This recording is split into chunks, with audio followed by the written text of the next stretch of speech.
They told me the codex was 12,000 years old. I didn't argue. I was there to carry soil. That's how I ended up on Vareth 4, not as a scholar, not as an officer, not as anyone whose name would appear on a mission report. I was labor requisition number 1171, pulled from the ag pools on Callus Colony because I was 26 years old, in good health, and had no family ties that would complicate a 14-month off-world deployment. They needed bodies who could haul rubble in low gravity and not complain about the food. I qualified on every count. Callus Colony raised me in its public ag houses, which is a polite way of saying I was an orphan who grew up pulling beets from hydroponics trays and learned to keep her mouth shut when the older kids took her ration pack. The ag houses were functional, clean, and completely devoid of anything that suggested the children in them were individuals rather than inventory. You had a bunk, a locker, a rotation schedule, and a number. You were fed, educated to a basic standard, and trained for whatever labor the colony needed most. I had no parents on file, no next of kin, no surname history. Voss was assigned to me by the colony registrar when I was 3 days old, pulled from a random bank of available surnames. It meant nothing. I meant nothing in the grand administrative machinery of human expansion, and that was fine. I'd made peace with it a long time before Vareth. The transport dropped 40 of us on the surface in the third week of the Varathan dry season, which differed from the wet season only in that the dust was lighter in color. Vareth 4 had no oceans, no forests, no cities. It orbited a pale yellow star at the edge of the Nalhari Reach, and the only reason anyone had come here at all was because a Varathan geological survey team had punched a borehole through a limestone shelf and hit something that wasn't limestone. A chamber, carved, sealed, old enough that the surrounding rock had grown around it like scar tissue around a splinter. The Xenoarchaeological Consortium had sent its people within 3 months of the discovery. By the time I arrived, the operation had been running for 4 months. They'd excavated the chamber entrance, reinforced the access tunnel with carbon fiber shoring, installed atmospheric processors and floodlights, cataloged 1,400 individual glyphs on the chamber walls, and run enough spectral analyses to fill a library. And in the center of the chamber, on a pedestal of darkstone that rose from the floor like a single vertebra of the planet's spine, sat the Codex. I saw it on my second day. They were rotating the labor crews through orientation. Hard hats, air quality briefings, don't touch the artifacts lectures delivered by a woman named Dr. Alec Marin, who looked at us the way you'd look at a rain puddle in a museum lobby. Useful for nothing, potentially damaging if not managed. She was tall, sharp-featured, mid-50s, and she wore her authority the way some people wear uniforms, like it had been tailored for her, and she'd grown into it until the seams disappeared. She led us through the tunnel, single file, and into the chamber, and there it was. The Codex was about the size of a footlocker, rectangular, slightly wider than it was tall, its surfaces carved from a stone I'd never seen, dark gray with a faint blue grain, like frozen smoke caught mid-swirl and petrified. The carvings on its surface were dense and precise, thousands of characters no larger than a fingernail, covering every face in tight, deliberate rows. The pedestal held it at chest height, and the whole arrangement sat perfectly still, perfectly dead, in the center of a room that was 90 feet across and vaulted so high the ceiling disappeared into shadows even with the floodlights running. The chamber walls were carved too, enormous glyphs, each one as tall as a man, marching in rows around the circumference. They were different from the Codex's fine script. Broader, simpler, more like pictographs than text. The scholars had theories about their function. Navigation aids, identification markers, warnings. Nobody knew for certain. This is the Ostara Codex, Dr. Marin said, and her voice echoed in the vault like a stone dropped into a well. It is, to our best estimation, 12,000 years old, possibly older. It has resisted every attempt at activation, translation, or penetration. It is not to be touched by unauthorized personnel under any circumstances. Is that clear? It was clear. I looked at the Codex for maybe 10 seconds, felt something I couldn't name, a faint pressure behind my sternum, like the feeling you get before a thunderstorm on a world that has weather. And then we filed back out and went to work. My job was straightforward. The excavation was expanding outward from the main chamber, exploring the corridors that radiated from it like wheel spokes. There were 8 of them, each one sealed with compacted rubble and sediment that had been packing tighter for millennia. My crew of 6 ran the pneumatic rigs, broke rock, loaded it onto low-gravity pallets, and hauled it up the access tunnel to the surface dump where it was sorted for analysis. 8 hours on, 8 hours off, 6 days a week. The rock was stubborn and the dust got into everything. Your ears, your teeth, the seals of your helmet, the lining of your boots. The air recyclers kept the oxygen levels stable, but couldn't quite scrub the faint mineral taste of Verith from every breath. The food was protein paste with enough flavor additive to remind you it used to be something else. On Thursdays, the canteen produced what it called bread, a flat disk of compressed grain that was almost estable if you didn't think about it too hard. I'd eaten worse on Callus, I didn't complain. My crew leader was a man named Harkin, a former mining rig operator from Kallax Station, who had the build of a cargo hauler and the temperament of a man who'd learned to conserve energy in all its forms. He spoke in short sentences, ate slowly, and did his job with a competence that asked no questions and invited no conversation. I liked him. He reminded me of the good supervisors on Calcis, the ones who treated you like a person doing a job rather than a number attached to a pair of hands. The other crew members were unremarkable. 3 men, 2 women, all drawn from the same pool of available labor I'd come from. Colony workers, ag hands, maintenance techs. None of us had degrees, none of us had specialties. We were muscle and patience, and the consortium paid us just enough to make the 14 months feel like a choice rather than a sentence. The scholars, on the other hand, were something else entirely. There were 11 of them: xenolinguists, material scientists, a theoretical archaeologist whose job title alone took up 2 lines on the crew manifest, a geological dating specialist, and assorted support staff whose exact roles blurred together in my mind. They worked in the main chamber around the codex, running scans, arguing about phoneme clusters and mineral compositions, and occasionally standing very still in front of the thing with expressions that ranged from professional frustration to something close to grief. 6 months of daily work, and the codex hadn't given them a single useful datum. It sat on its pedestals like a stone book in a dead library, and it did not speak. I learned the details over meals, because the labor crews and the scholars ate in the same canteen, and the acoustics in prefabricated dining modules are not designed for confidentiality. Dr. Marin's team had tried electromagnetic stimulation at 17 different frequency ranges. They'd tried sonic resonance, targeted vibration, chemical analysis of the surface glyphs. They'd imaged the codex's interior using deep penetrating scanners and found dense internal structure, layers, chambers, what looked like circuitry made of mineral compounds, but no way to access any of it. The codex was sealed. Not just closed, not just locked, but actively sealed, as though the mechanism that would open it required a specific input that no one on the team could identify or replicate. They'd tried tactile contact. I overheard this part from a hushed conversation between 2 of the linguists, Perrin and Sato, who sat 3 tables away and apparently believed that whispering in a metal box constituted privacy. Every member of the research team had placed their bare hands on the codex's surface, one by one, on the theory that the activation might be biometric. Marin had organized it systematically. Left hand, right hand, both hands. Different faces of the codex, different positions. Nothing, no response. Not a flicker, not a hum, not the slightest variation in the sensor readings. The codex rejected every attempt. Perrin, the younger of the 2 linguists, a man with nervous hands and an encyclopedic knowledge of dead alien scripts, had apparently pressed his palms to the surface and spoken a greeting. In 14 different Nalhari dialect reconstructions, one after another, his voice cracking with effort on the last few. Nothing. Sato had tried singing to it on the theory that some ancient Nalhari ceremonial devices responded to tonal frequencies. Nothing. Marin herself had spent an entire afternoon running a systematic tactile protocol. Different pressures, different durations, different positions on the surface. Each attempt logged and measured and yielding the same flat result.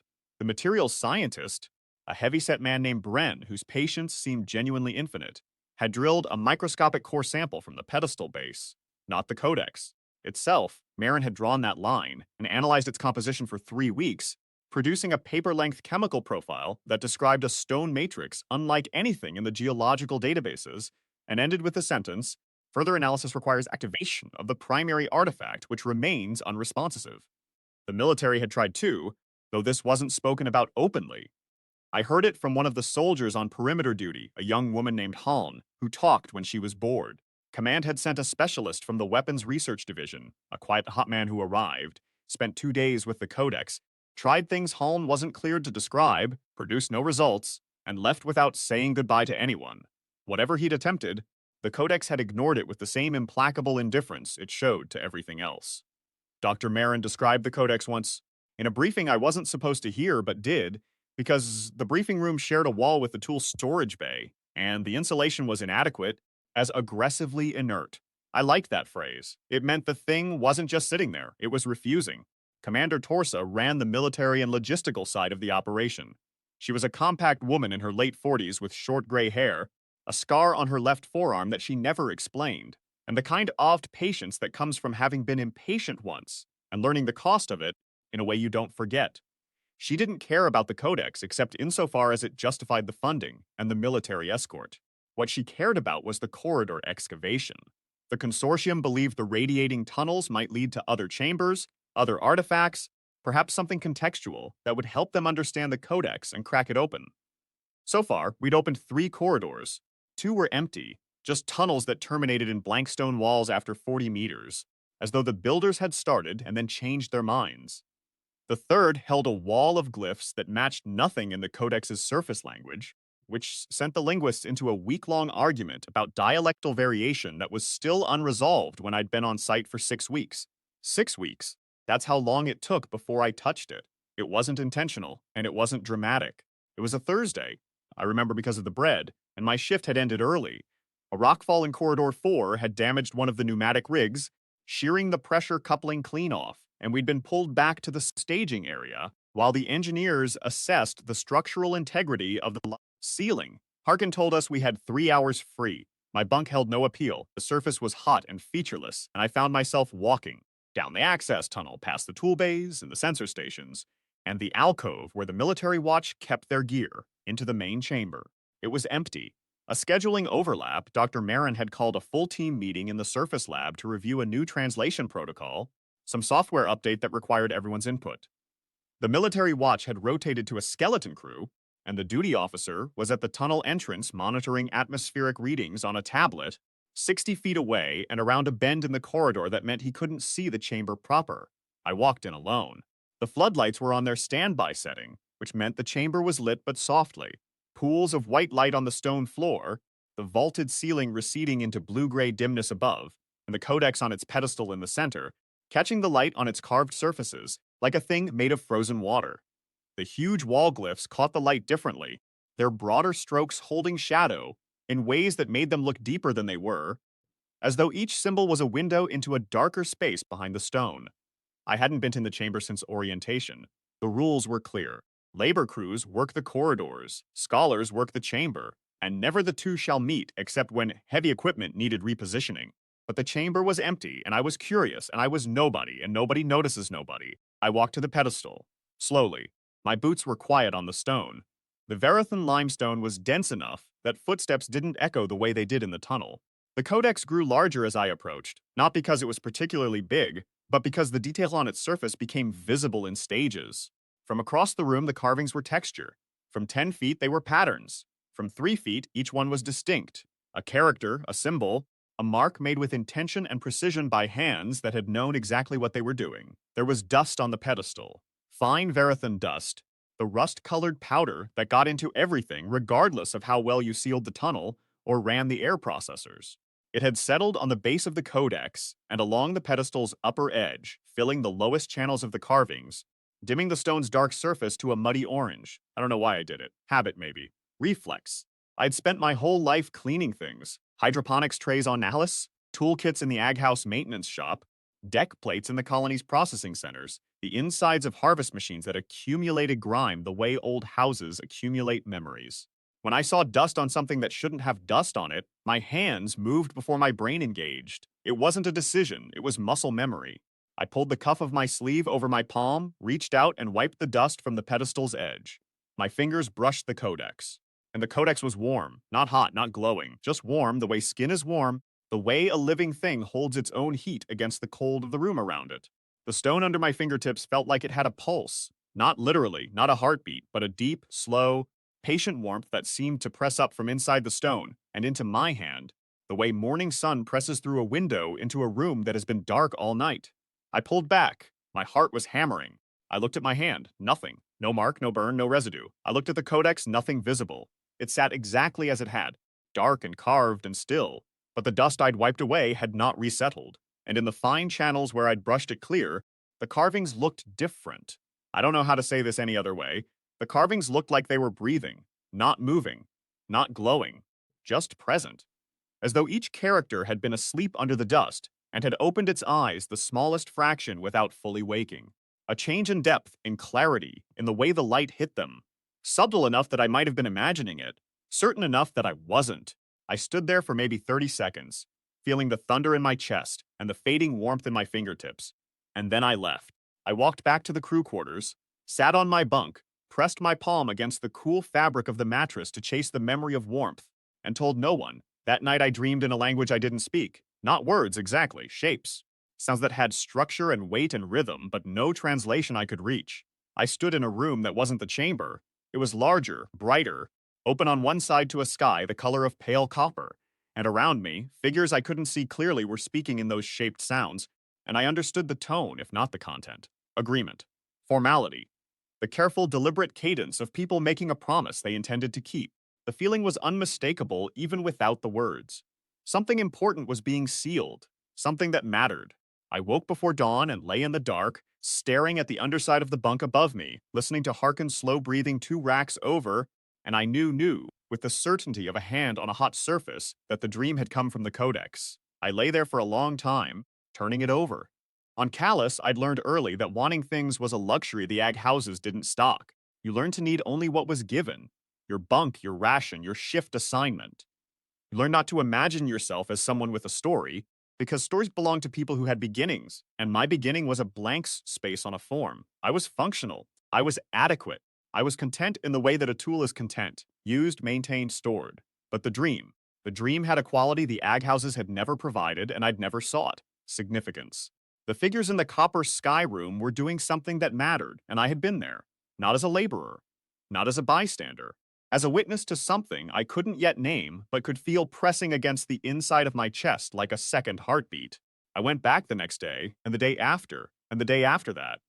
I learned the scholar's schedule with the same methodical attention I'd once applied to memorizing the harvest rotation on Callus. The chamber was empty for 40 minutes each afternoon during the full team meeting, which Marin ran with religious punctuality. It was empty again for 20 minutes around 0600 when the night watch rotated and the morning shift hadn't yet arrived. I used those windows. I told myself I was just looking, just standing in the room, just being near it. But each time I touched it, lightly, a fingertip on the edge of a carved line, a palm flat against the pedestal's smooth base, my thumb tracing the curve of a glyph I couldn't read, and each time the warmth was there, steady, patient, undemanding, waiting. Each time, the carvings in the area I'd touched seemed a little more awake, a little more present, as though the stone was unclenching, slowly, the way a fist relaxes when the hand that made it finally remembers that the danger has passed and there is no more need to hold. The dreams deepened. The room with the copper sky came back every night, sharper each time. I saw faces, alien faces, long and angular, with high cheekbones and deep-set eyes the color of wet slate, their skin a pale, cool gray that caught light like polished stone, and human faces beside them. The humans were standing, not kneeling, not petitioning, not arranged in the posture of supplicants before a greater power. Standing at the same height at the same table, with the same gravity in their postures and the same weight in their silence. One of them, a woman, dark-haired, with a jaw that could cut glass and hands that were rough the way working hands are rough, scarred across the knuckles and calloused at the palms, was speaking and the aliens were listening. Not politely, not patiently, truly listening, the way you listen when the person speaking has said something you didn't expect, and you are reconsidering everything you thought you knew. I couldn't hear what she said, but I saw what happened after. Everyone in the room, alien and human, all of them placed their hands flat on the table, palms down, and bowed their heads, not in submission, not in prayer, in agreement, in witness. The gesture was formal and final, the way a signature is final, the way a door closing is final. On the 7th day, the codex lit up. I had my hand on it, full palm, right in the center of the largest carved face, a panel of glyphs so dense they looked like a printed page, and the warmth spiked, just for an instant, from patient to urgent, like a sleeping animal twitching toward wakefulness, and then a single glyph under my palm ignited. Pale violet. Not blinding, not theatrical, not the dramatic flare you see in stories about ancient things waking up. Just a small, perfect light, like a candle flame the color of a bruise, burning inside the stone as though the carving was a window, and the light had always been there, behind it, waiting for someone to look. I pulled my hand away, and the light held for 3 seconds, then faded, slowly, reluctantly, like an eye closing again after being briefly, tantalizingly opened. My hand was shaking. My breath was short. I looked at the glyph. I couldn't read it. Couldn't even categorize it in relation to the other carvings. But something in my gut recognized it, the way you recognize a word you've heard before, in a language you're just beginning to learn. It meant welcome. Or maybe it meant found. Or maybe it meant finally. I left. I sat in the canteen with a cup of recycled coffee that tasted like mineral water with ambition, and stared at nothing, and tried to think clearly through the noise in my own head. I should have told someone. I knew that. The right thing to do, the professional, responsible, adult thing, was to walk into Dr. Marin's office and say, "The codex responds to me." That was protocol. That was how a functioning research operation was supposed to work. You don't hide anomalous results. You don't conduct unauthorized experiments on 12,000-year-old alien artifacts. You report, you defer, you let the people with degrees and authority make the decisions. But I'd spent 26 years being nobody, 26 years being a labor requisition number, an Ag House product, a surname assigned at random from a bank of available names because nobody had cared enough to give me a real one. 26 years of being the person whose absence would create no gap, whose presence required no acknowledgement, whose entire life to date could be summarized in 2 sentences on a colony records form. The codex was warm for me. The codex lit up when I touched it. After 12,000 years of refusing every hand, every scholar, every officer, every expert with credentials and authority and funding, it had responded to mine, to my hand, to me. I had never owned anything that valuable. Not a relationship, not a talent, not a history. I had never been chosen for anything except labor rosters, so I kept going back, and the codex kept giving. Over the next 2 weeks, the changes accelerated. Each visit, more glyphs ignited under my touch, not just violet now, but deep amber and pale gold, constellations of light spreading across the codex's surface, from the point of contact, like cracks in ice forming, around a struck point. The warmth became a presence, almost tangible, almost personal, as though the codex was leaning into my hand, the way a sleeping animal leans into a familiar touch and makes a sound of recognition. And the dreams. The dreams became so vivid, I started having trouble distinguishing them from memory. I saw the Copper Sky room a dozen more times, each iteration clearer than the last, the details sharpening like a camera pulling focus. The table was dark wood, or something that functioned like wood, its surface polished smooth by centuries of hands pressing down on it. The walls were open on 3 sides, carved columns framing views of a landscape I didn't recognize, low buildings with curved roofs, paths of crushed white stone, and vegetation that looked like trees crossed with coral. Branching structures in deep blues and silvers that moved slowly in a wind I could almost feel. One night I dreamed of a different room entirely. A smaller space, austere, with a single window that looked out onto the same copper sky, but from higher up, as though the room was in a tower. The woman with the glass jaw was alone in it, sitting on the floor with her back against the wall, her rough hands resting on her knees, her eyes closed. She looked exhausted, not the exhaustion of physical labor, which I knew intimately, but the exhaustion of sustained patience, of holding open a door that 2 sides kept trying to slam shut. She'd been at the negotiation for months by this point. I could see it in her posture, in the set of her shoulders, in the fine lines around her mouth that hadn't been there in earlier visions. She opened her eyes, looked at the window, and said something I couldn't hear, but her lips moved in a pattern I recognized. Not yet, she was talking to herself, rallying, refusing to quit, and then she stood up, straightened her clothes. The same simple, practical clothes she wore in every vision, nothing ceremonial, nothing that said diplomat or authority figure, and walked out of the room with her shoulders square and her jaw set. She was going back to that table, back to those impossible factions, back to the work of bending the unbendable. I woke from that dream with tears on my face and the feeling of a fist slowly opening inside my chest. Another night, I dreamed of the ships in detail, not as shapes glimpsed in passing, but as structures I walked through. I stood in an engine room that hummed with a power I didn't understand. The walls curved in a way that was clearly Nalhari, but the control panels labeled in symbols that were partly human standard. A collaboration so deep it reached down to the engineering level. 2 species building together, sharing knowledge, creating something neither could have built alone. The Accord had produced this. The peace had made it possible. And the Codex had recorded all of it. Not just the treaty, but its consequences, the civilization it had enabled, the future it had purchased. I also saw ships, not the blocky, functional transports I'd spent my life around. These were different, elegant, deliberate. Hulls with curves that suggested someone had sat down and designed them to be beautiful as well as functional, marrying 2 aesthetic traditions into something new. I couldn't tell which parts were human engineering and which were alien, and I realized that was the point. The ships were collaborative, built by two civilizations working together, each contributing what they did best. I saw corridors of dark stone lined with the same glyphs that covered the codex, stretching for what seemed like miles, lit by ambient light with no visible source, as though the walls themselves produced a soft, steady glow that made shadows irrelevant. The corridors connected buildings, complexes, entire districts of a city or a station, and everywhere I looked, humans and aliens moved together, not as rulers and subjects, not as seniors and juniors, as partners, as colleagues, as people who had learned to share a space and found that it was better shared. And I saw the woman with the glass jaw again. Elara. I didn't know her name yet. That came later. But I recognized her the way you recognize someone you've dreamed about for weeks. She was standing in what looked like a courtyard, open sky above, pale sun slanting through the blue-silver trees, and she was holding a rectangular stone object the size of a footlocker, the codex. She was holding the codex, and she was placing it on a pedestal, the same pedestal, I realized, that now stood in the chamber on Vareth 4, aged by millennia but fundamentally unchanged, and she was saying something to the angular-faced aliens gathered around her. Her voice was steady, and her eyes were clear, and her rough hands held the codex with a tenderness that seemed at odds with everything else about her, the way a soldier handles a letter from home. She placed both hands on the codex's surface, and the entire object ignited, every glyph, every channel, every carved line blazing with pale light that pulsed once, twice, and then settled into a steady glow, and the aliens bowed their heads, not in submission, in witness, and the woman stepped back, and the codex stood on its pedestal, glowing softly, and it was done. Whatever she had sealed into it was sealed, 12,000 years ago, and now it was waking up for me. I couldn't hold the secret any longer on day 19. It wasn't my conscience that broke, it was the codex.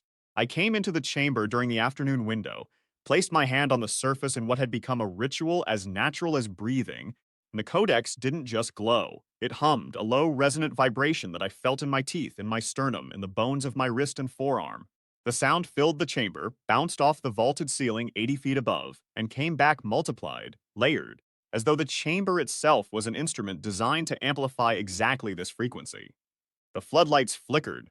The monitoring sensors on the far wall, passive instruments the scholars had placed months ago to track ambient conditions, started beeping, all of them simultaneously, their quiet standby indicators switching to active alert in a cascade that sounded like a flock of electronic birds.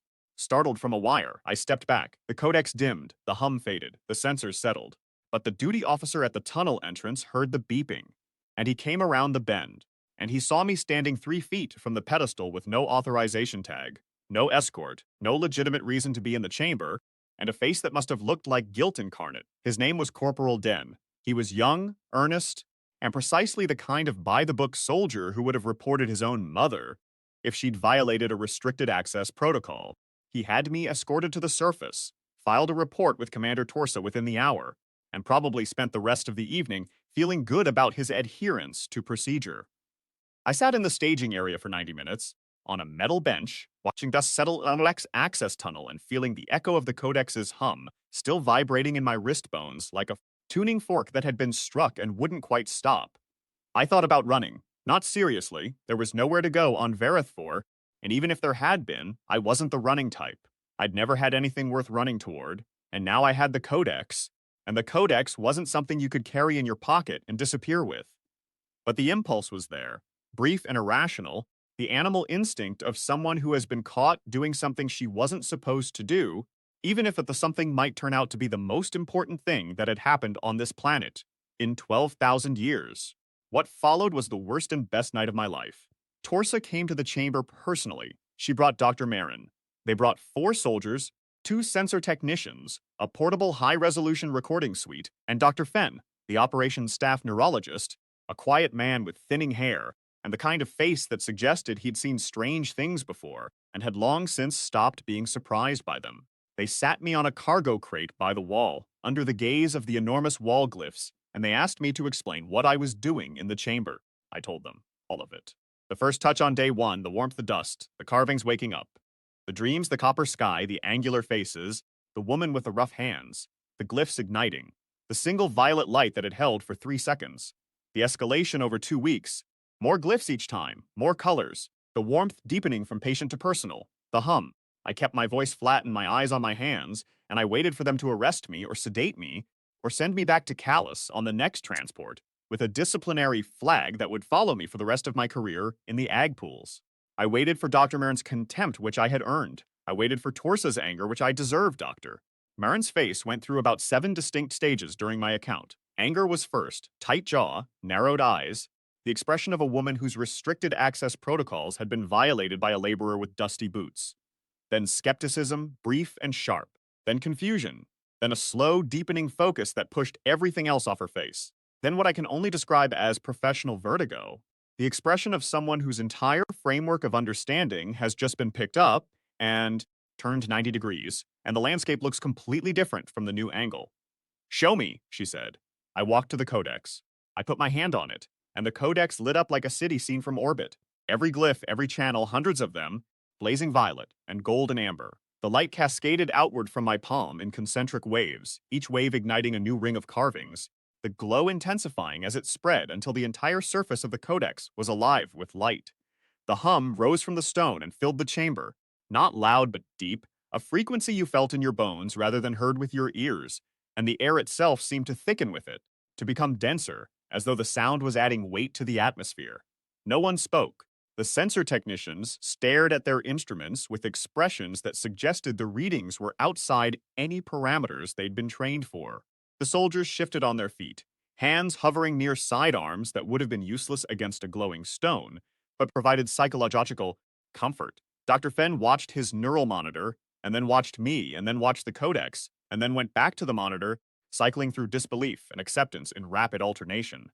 Commander Torsa stood very still, her arms folded, her face unreadable, watching the light play across the carved surface of a thing that hadn't moved or spoken or given a single response in 6 months of daily scientific attention. Remove your hand, Dr. Marin said quietly. I did. The light faded. The hum dropped away. The codex was dark stone again, carved and silent and still as though nothing had happened. Put it back. I put my hand back. The codex woke. Gold light, violet light, the hum climbing. A glyph near my thumb ignited brighter than the rest. A new one I hadn't seen in any of my previous visits, and I felt a word form in my mind. Not a sound, not a hallucination. A meaning, arriving fully formed, the way the meaning of a familiar word arrives when you hear it, you don't translate, you just understand.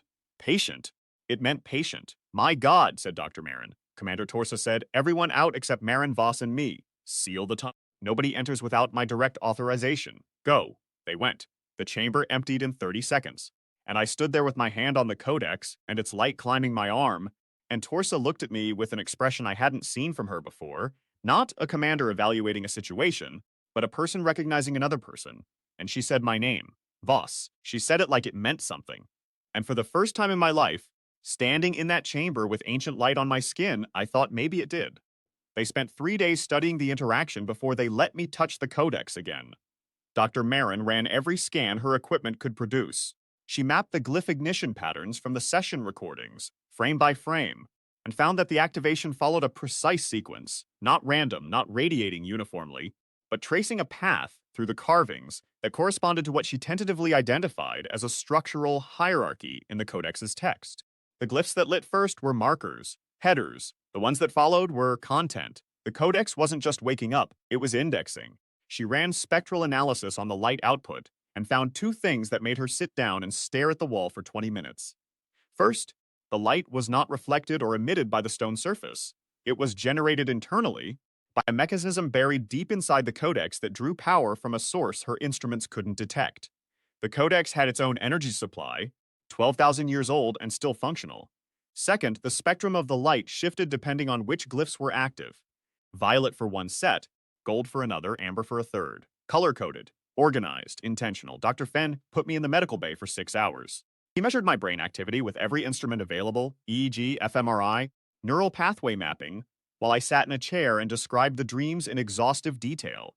His expression grew progressively quieter as I talked, which I interpreted as either professional concern or professional awe, and possibly both. When I finished, he was silent for a long time. Then he said, your hippocampal activity during sleep is abnormal, not damaged, active specifically. The regions associated with language acquisition and spatial memory are firing in patterns I've never seen, ordered, sequential, as though your brain is processing structured input from a source I can't identify. Codex, I said. I don't know what the codex is, he said carefully.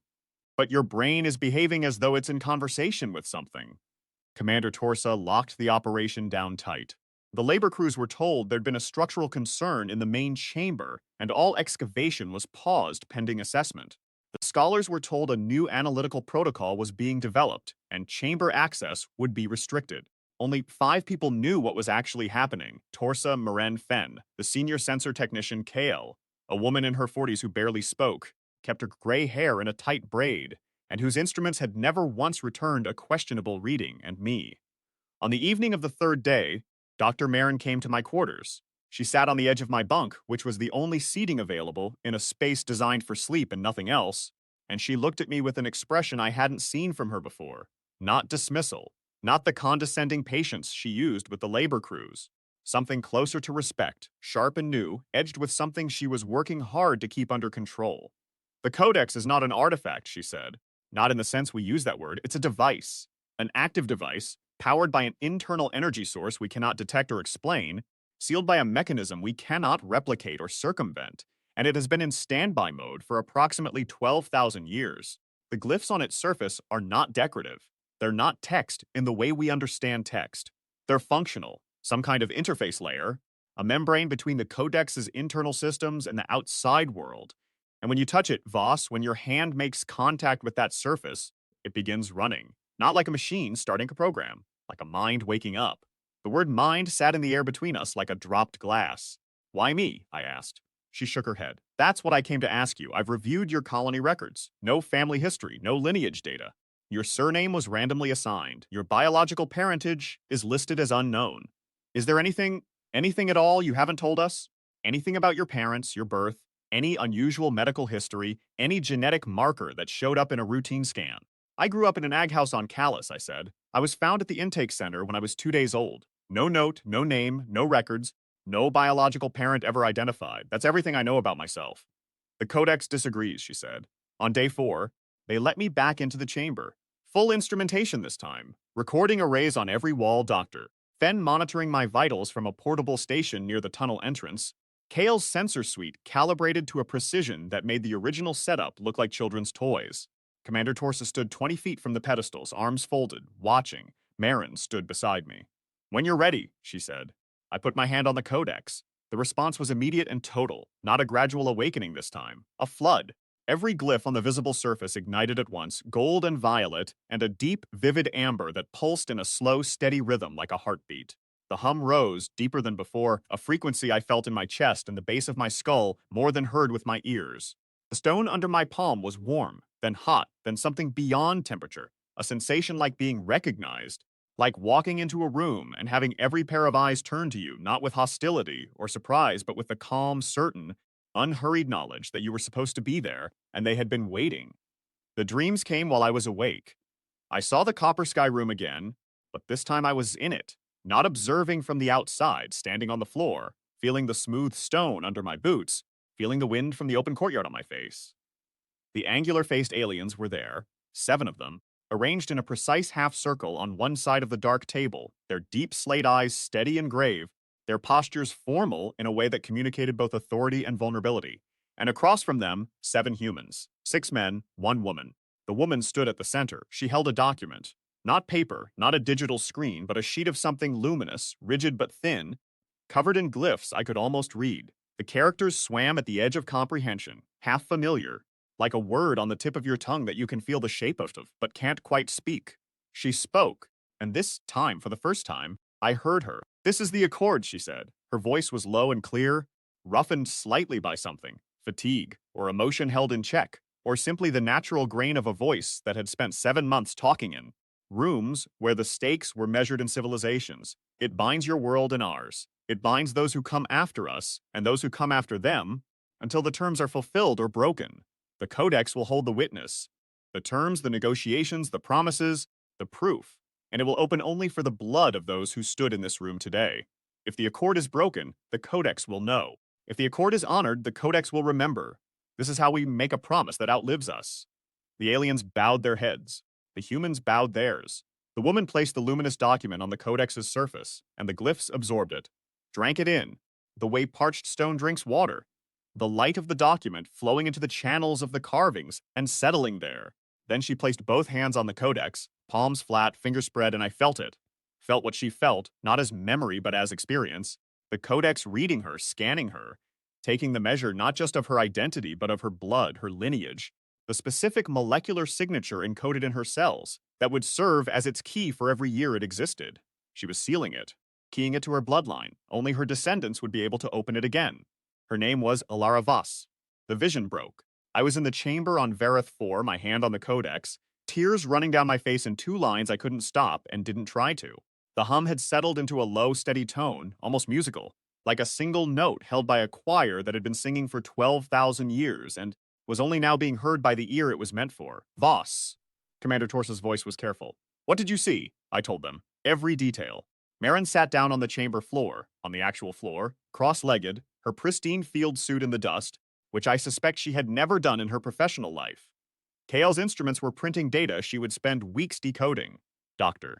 Fen was staring at his neural monitor with the expression of a man watching the foundational assumptions of his discipline rearrange themselves into a new and unfamiliar shape.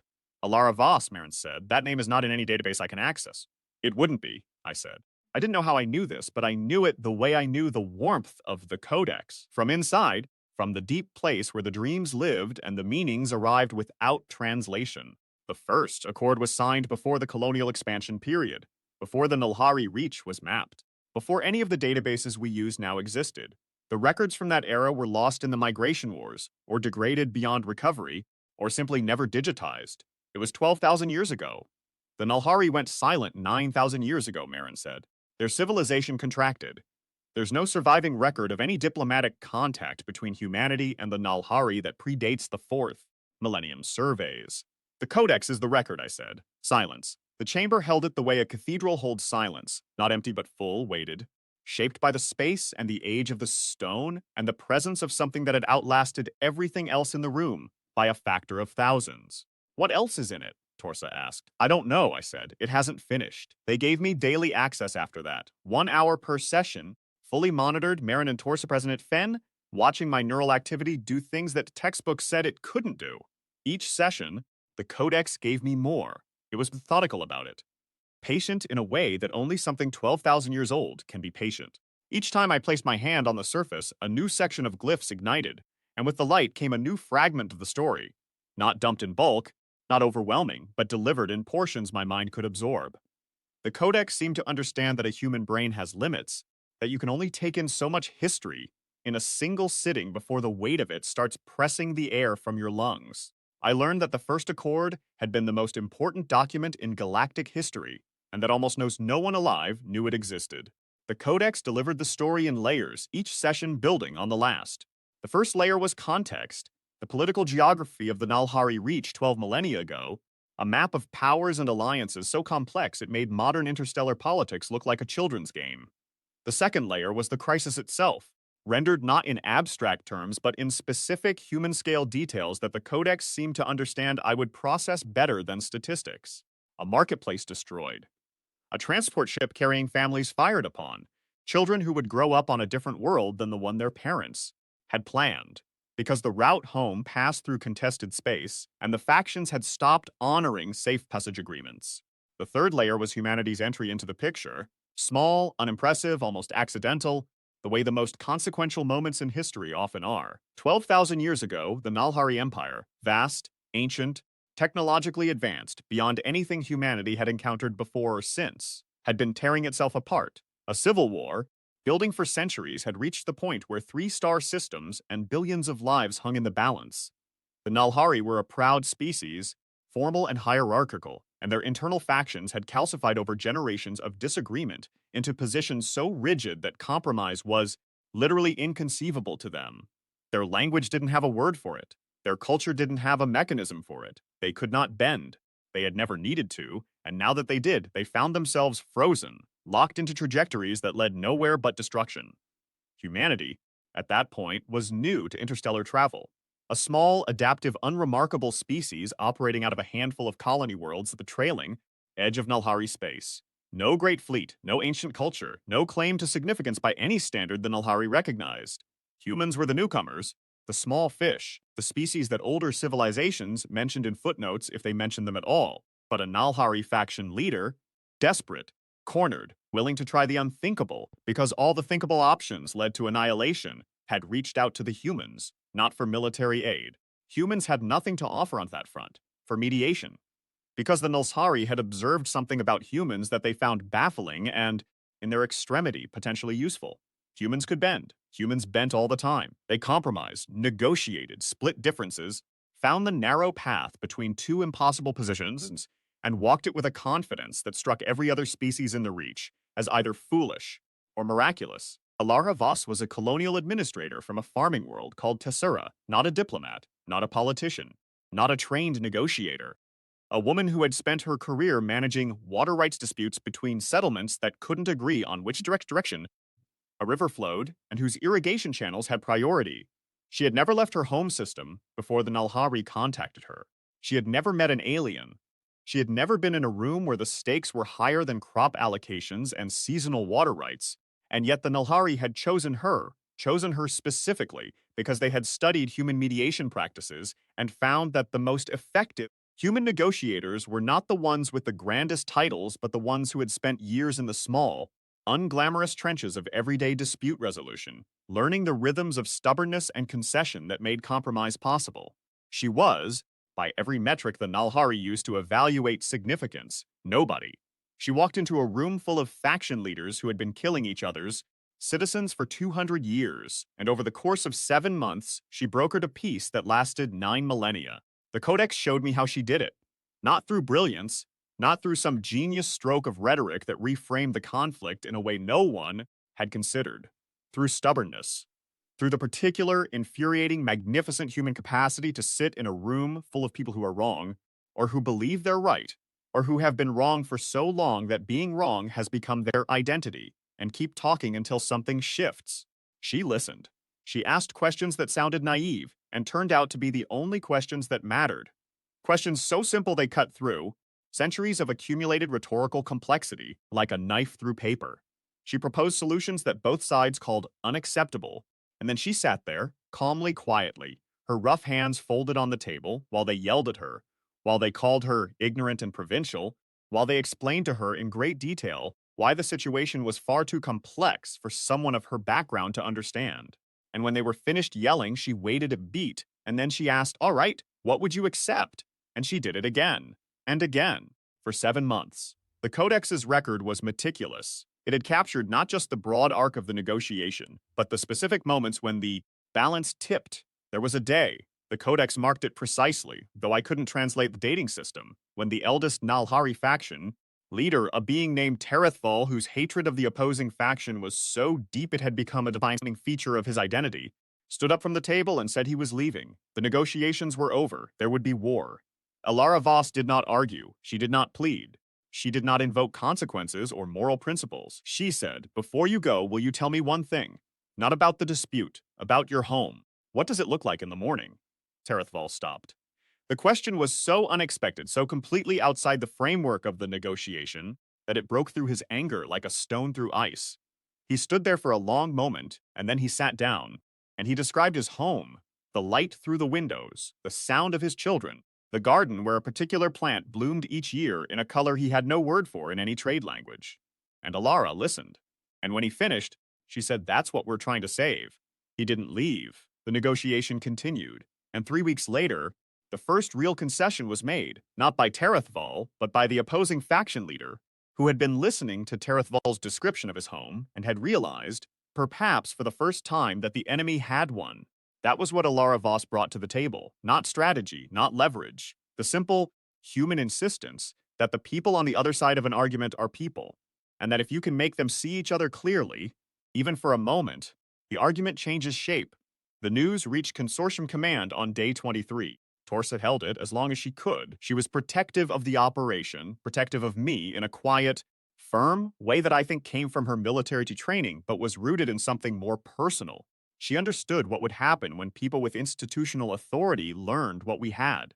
She was right. They sent a delegation, 3 senior officials from the Xenoarchaeological Consortium, 2 representatives from colonial administration, And this was the part that made Torsa's jaw tightened when she told me, a Nalhari observer.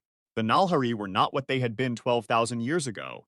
Their empire had contracted to a handful of systems, their population a fraction of its ancient peak, their technology still impressive, but no longer galaxy-leading. They had declined not through war or catastrophe, but through a slow, graceful, almost dignified contraction that their own historians attributed to a failure of adaptability. The same cultural rigidity that had nearly destroyed them before the First Accord had, in the long run, eroded them anyway. Slowly, generationally, the way water erodes stone, they had never learned to bend. Not even Alara Voss could teach them that. She could only show them, once, that bending was possible. The irony was not lost on me. The Nalhari survived because a human taught them that compromise was not weakness, and then they spent the next 9,000 years slowly declining because they couldn't internalize the lesson. They needed the Accord to survive, but they couldn't become the kind of civilization that would have written the Accord themselves. That capacity, the willingness to change, to adapt, to absorb a contradiction and reshape yourself around it, was humanity's gift, and it was not transferable. You couldn't teach it in a treaty. You could only demonstrate it once, in a room with a copper sky, and hope the demonstration was enough. It had been enough to prevent the war. It hadn't been enough to prevent the decline. The Codex held both truths without contradiction, the way a good witness holds all the facts and lets the listener draw their own conclusions. The observer's name was Sethal. Tall, angular, deep-set eyes the color of wet slate, the same physiognomy I'd seen in the Codex's visions, aged by 9,000 years of genetic drift, but fundamentally unchanged. Sethal moved carefully, spoke quietly, and watched everything with an attention that was both cultural and deeply personal, as though every detail was being filed away in a memory that would not permit itself to forget. The delegation wanted to see the Codex activate. They wanted to see me touch it. They wanted proof. I didn't blame them. If someone had told me that a farm colony orphan with no family records could activate a 12,000-year-old alien artifact by putting her hand on it, I'd have wanted proof too. They gathered in the chamber. Marin's instruments running, Torsa's soldiers at the perimeter, Fen at his neural monitor, Kale's sensors humming their quiet, precise hum. The delegation stood in a half-circle near the wall, their institutional authority filling the space around them like expensive cologne. Satal stood apart from them, closer to the pedestal, with an expression I couldn't read. I walked to the Codex. I'd done this a dozen times now, but this time felt different. The chamber was full of people whose decisions shaped policy, whose names appeared on institutional letterheads, whose authority was the kind that comes with offices and budgets and the power to determine what happened next. I was labor requisition number 1171, standing in front of them in a work uniform with Verith on my boots and protein paste residue under my fingernails, about to touch a thing that was older than their entire institutional hierarchy by a factor of 10. My hand was steady. That surprised me. But then, the Codex has always been steady with me, and I had learned steadiness from it the way a student learns from a patient teacher. I placed my palm on the Codex. It woke like it had been waiting all day, gold and violet and amber, the glyphs cascading outward from my hand in concentric waves, the hum rising from the stone and filling the chamber until the air itself seemed to vibrate with it. The Codex was not just activating, it was performing. It knew there were witnesses, and it was giving them the full measure of what it was. 12,000 years of patience, and it had not forgotten how to be magnificent. I felt the vision building behind my eyes, the copper sky, the angular faces, Alara with her glass jaw and scarred hands, but this time the Codex held it back. This time it wanted to do something else first. The hum changed pitch, the glow concentrated, pulling inward from the edges of the Codex toward the center, toward the largest panel of carvings, the one I'd first touched weeks ago. The light gathered, intensified, and then, with a sound like a lock turning, like a seal breaking, like a breath held for 12,000 years finally released, the Codex opened, not physically. The stone didn't split or hinge or separate. The surface of the largest panel simply became transparent, the dense carvings dissolving into clarity. And beneath them, suspended in a medium I couldn't identify, not liquid, not light, but something that held information the way amber holds an insect, was text. Dense, luminous, perfectly preserved text in a language that was part Nalhari and part something older, and I could read it. Not because I'd studied it, not because the Codex was translating in real time, because the language was in my blood. It was part of the key Alara Voss had sealed into her lineage 12,000 years ago. Not just a molecular signature, but a linguistic one. A cognitive framework embedded at the genetic level that allowed her descendants to interface with the Codex. as naturally as a native speaker reads their mother tongue. I read the first line of the first accord, and my voice, when I spoke it aloud, was not entirely my own. In witness of this day, on the world called Terath Nalhar, in the year of the long silence, the peoples of Earth and the factions of the Nalhari Empire do commit to this accord, that war between our kinds and within our kinds shall end, that commerce, culture, and passage shall flow freely between our worlds, that disputes shall be mediated, not fought, and that the terms of this peace shall be held by a witness of stone and light, keyed to the blood of the one who brokered it, so that no hand may alter them, and no mouth may deny them. My voice echoed in the chamber and faded into the hum. The delegation was silent. Dr. Marin had her hand over her mouth. Commander Torsa was standing very straight, her eyes bright with something she would never name in front of subordinates. Sethahal was weeping, not loudly, not with sound. The tears ran down the angular planes of their face in two steady, unbroken lines, and their deep slate eyes were fixed on the codex with an expression I recognized from the visions. The same expression the Nalhari faction leaders had worn 12,000 years ago when Alara Voss had finished speaking and the room had gone quiet and they had placed their hands on the table and bowed their heads, recognition, not of a title or a rank, but of a truth they had been living beside without seeing, the way you live beside a mountain and forget it's there. We forgot, Sethal said. Their voice was barely audible, rough with something that went deeper than emotion, a grief so old it had become structural, woven into the fabric of a civilization. Our histories speak of a great accord, a treaty that saved us, but the details were lost, the names were lost. We knew there had been a mediator, a species that sat between our factions and held the space until peace was possible. We did not know she was human. The chamber held its breath. We did not know, Sethal said again, and their eyes moved from the codex to me, that it was your kind who saved ours. The silence that followed was not the silence of an empty room. It was the silence of a room full of people recalculating everything they thought. They knew. The consortium officials looked at each other with expressions that said their reports would need to be rewritten from scratch. The colonial administration representatives were already mentally drafting communications to their superiors. Commander Torsa's face held something I hadn't seen on it before. Pride quiet and controlled, the kind that doesn't need to announce itself. Doctor, Marin stepped forward. The codex, can it show more? The full terms of the accord, the negotiation records, it can show everything, I said. I knew this is the way I'd come to know things the codex told me. Not through language, but through certainty. It was built to hold the complete witness. Every word spoken in that room, every concession, every promise. The technical specifications of the collaborative technologies, the trade routes, the cultural exchange protocols. 9,000 years of partnership between two civilizations, recorded and preserved, waiting for someone to read it. That would rewrite the history of the Reach, Marin said, and her voice was barely steady. Sethal spoke quietly. It would restore it. There was a long moment in which everyone in the chamber seemed to understand simultaneously that what they were standing in front of was not an archaeological curiosity or a diplomatic asset or a scientific anomaly.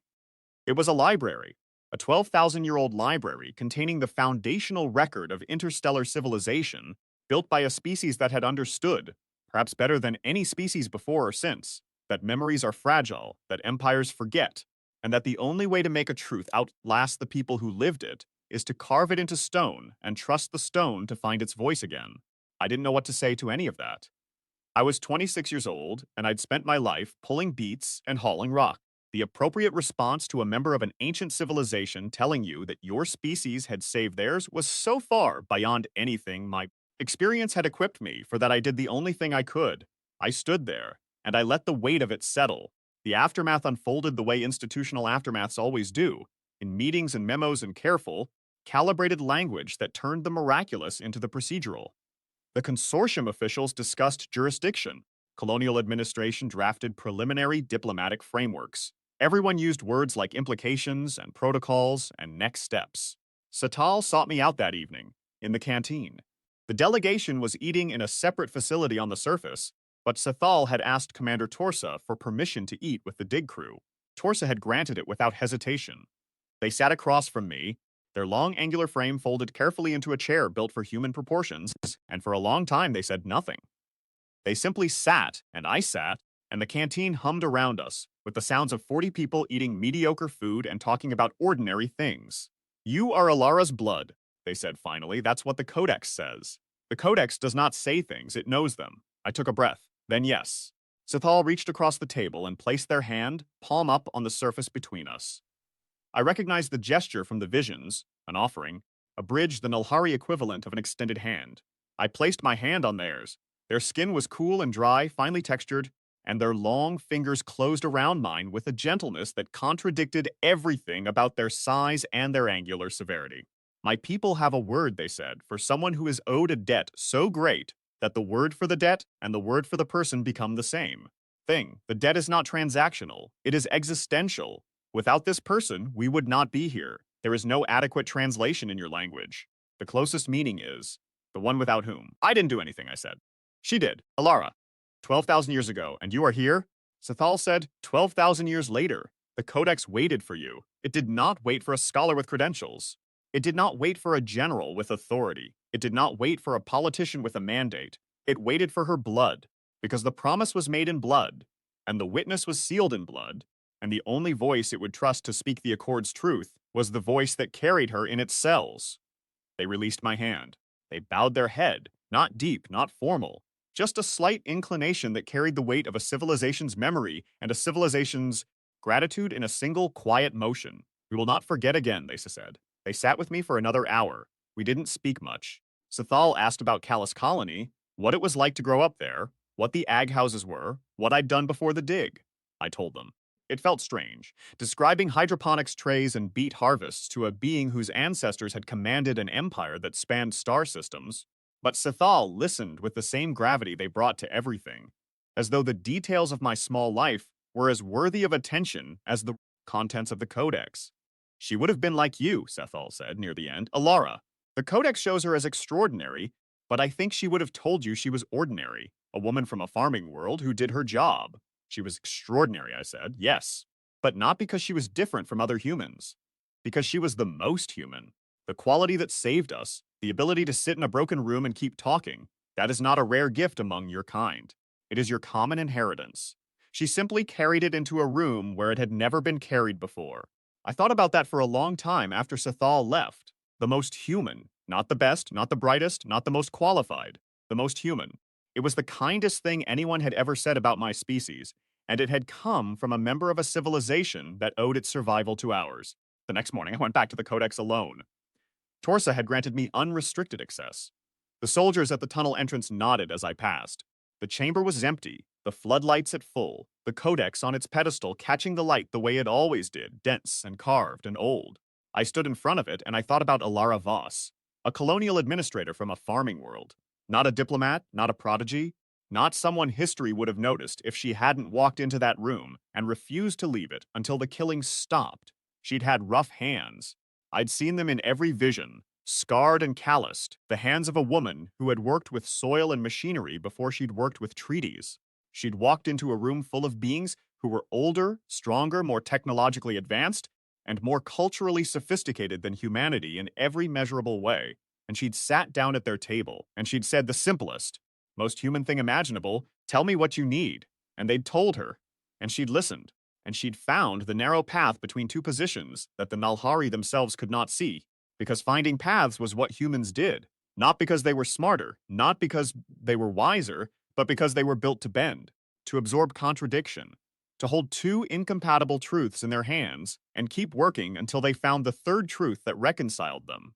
7 months. She'd sat in that room for 7 months, and not once, the Codex's record was clear on this, not once had she raised her voice, or threatened consequences, or invoked authority she didn't have. She just kept asking questions and proposing solutions and waiting, with a patience that the Nulhari had never encountered in any species, until the factions exhausted their objections and found themselves, almost despite themselves, standing on common ground. That was the heart of it. That was the thing the Codex had waited 12,000 years to remind the galaxy of. Not that humans were powerful or clever or destined for greatness.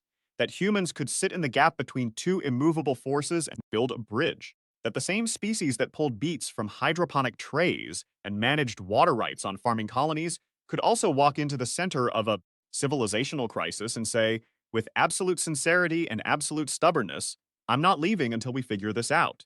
Every other species the Nulhari had encountered in 12,000 years of spacefaring history had been too rigid, too proud, too invested in their own frameworks to do what Alara Voss had done. The Nalhari couldn't do it for themselves. Their culture couldn't conceive of it.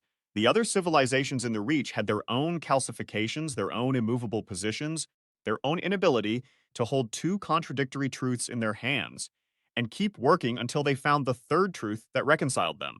Humanity could, a farming colony administrator could. A woman with rough hands and no credentials and a jaw like cut glass could sit in a room full of aliens who had been killing each other for 2 centuries and say, "Tell me about your home." And they did, and everything changed.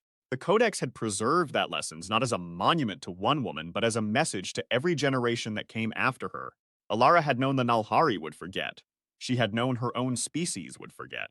She had understood, with the clear-eyed pragmatism of someone who had spent her career watching people break promises, that memory is the first casualty of time, and that 12,000 years was enough time to erase anything that wasn't carved in stone. So she carved it in stone, and she keyed the snowstone to her blood, because blood was the one thing that would keep traveling forward, generation after generation, thinning but never quite breaking, carrying the molecular key through colonies and migrations and ag houses and random surname assignments, until someday, somewhere, a Voss would touch the stone and the stone would wake up and the galaxy would remember. I put my hand on the codex. The warmth rose to meet me, familiar and steady. The glyphs ignited, the hum filled the chamber, and the codex reached into the oldest, deepest part of itself and brought up something it had been saving. The last thing. The thing it had held back until now, until I was ready, until the witnesses had come and the accord had been read and the Nalhari had wept and the galaxy had been reminded. Not a vision this time. Not a memory. A voice. It was Alara's voice, not reconstructed, not simulated, but recorded, preserved in whatever medium the codex used to hold its witness. 12,000 years old and clear as morning air. She was speaking the closing words of the accord, the final seal, and her voice was steady and tired and certain in a way that only comes from having earned every word through months of work that no one will ever fully understand. This is the promise of my kind. We will sit in the room. We will listen to the argument. We will find the path, and we will not leave until it is found. This I seal with my blood, and my blood's blood, and the blood of every generation that follows, until the stars go dark or the promise is broken. Her voice faded into the hum, and then, from the codex itself, from the device that had waited 12 millennia for the right hand, the right blood, the right daughter, a new voice spoke. Not Alara's, the codex's own, deeper than the hum, older than the glyphs, shaped by 12,000 years of silence into something that was barely a voice at all, and more like the sound a mountain would make if it opened its mouth and spoke a single truth: "Rise, daughter of the first accord." 6 words. They hit me the way gravity hits you when you step off a ledge. Not violent, not cruel, just absolute. The ground I'd been standing on my whole life was not the ground at all. It was the lid of something vast and ancient that had just opened beneath my feet, and I was not falling. I was being held. I did not rise. Not physically. My feet stayed on the stone, my hand stayed on the codex, my body stayed in the chamber on Vareth 4. I was still a farm colony orphan in a labor crew uniform with dust on my boots and protein paste on my breath and no credentials to my name. But something inside me rose. Something that had been crouching in the dark, unnamed and unrecognized, for 26 years. Something that was Alara's gift to her bloodline, her stubbornness, and her patience, and her refusal to accept that any gap was unbridgeable. Straightened its spine and opened its eyes and looked out at the galaxy through my face. I was the daughter of the first accord. The codex knew it. It had always known. The chamber was silent except for the hum. The floodlights made their soft white pools on the floor. The huge wall glyphs watched from the perimeter, their ancient shapes steady and silent. The codex's glow settled into a steady, warm amber, the color the codex used for homecoming, for recognition, for the warmth of a door you didn't know you'd been walking toward your entire life. I stood there for a long time. Outside the chamber, I knew the delegation was drafting reports, the consortium was revising excavation timelines, colonial administration was updating diplomatic frameworks. The Nalhari were sending messages through channels that hasn't carried traffic in centuries, telling their people that the codex had been found and the accord remembered and the bloodline unbroken, and one of them was alive. Right now, on this dead world, with her hand on the stone. All of that mattered. All of it would shape what came next. The politics, the diplomacy, the slow and careful work of rebuilding a relationship between two civilizations that had been strangers for 9,000 years. It would take patience. It would take stubbornness. It would take the willingness to sit in a room and keep talking until something shifted. I knew a woman whose blood had been good at that. I lifted my hand from the codex. The glow remained, steady, warm, unhurried. The glyphs held their light. The codex was open, fully open, for the first time since Alara Voss had sealed it on a world with a copper sky and blue, silver trees, and it was not going to close again. Its witness was given. Its patience was fulfilled. Its 12,000-year vigil was over. I turned away from the pedestal and walked toward the tunnel. My boots were quiet on the stone. The floodlights lit my path. Behind me, the codex glowed, steady and warm, holding the record of a promise made by a woman with rough hands who had refused to leave the room. At the tunnel entrance, I stopped. The corridor sloped upward toward the surface, toward daylight, toward a world that was about to learn something it had forgotten. That 12,000 years ago, when the galaxy was burning and the oldest civilization in the Reach was tearing itself apart, a human woman from a farming colony had walked into the fire and said, "Sit down, we're going to figure this out." And they had sat down, and she had figured it out. And the civilization that should have died had lived for 9,000 more years because one human woman, with no credentials and no authority and no power except the power of being willing to stay in the room, had done the thing that no one else in the galaxy could do. I thought about Alara. I thought about her words, her blood's blood, every generation that follows. I thought about the ag houses on Callus, the beats, the stolen ration packs, the assigned surname that turned out to be the oldest key in the galaxy, passed down through 12 millennia of drift and loss and migration, and the blind, stubborn persistence of genetics that didn't know what they carried, but carried it anyway. I thought about Sithal's words, the most human. I thought about what it meant to carry that as an inheritance. Not power, not knowledge, not a throne or a weapon or a fleet, but the simple willingness to sit in a broken room and keep talking. The willingness to bend. The willingness to ask the question no one else thought to ask. The one that cut through centuries of accumulated anger and found the person underneath. That was what Alara sealed into the Codex, not just a treaty, a testament to what humanity was. A record that said, when the galaxy needed someone to hold the space between two impossible positions, it was a human who did it. A farmer, a water rights administrator, a woman whose hands were rough from work and whose patience was as deep as the stone she sealed it in. And I thought about the Codex's voice, deep and patient, speaking to me as though it had always known I would come, as though my arrival was not a surprise but a fulfillment, as though the 12,000 years it had waited were not a burden but a promise kept, the longest, most patient promise in the history of the galaxy, held in stone and sealed in blood, waiting for the day a farm girl with no name would brush the dust from a pedestal and feel the warmth of something ancient reaching up to meet her. Hand, rise, daughter of the first accord. I walked up the tunnel toward the light.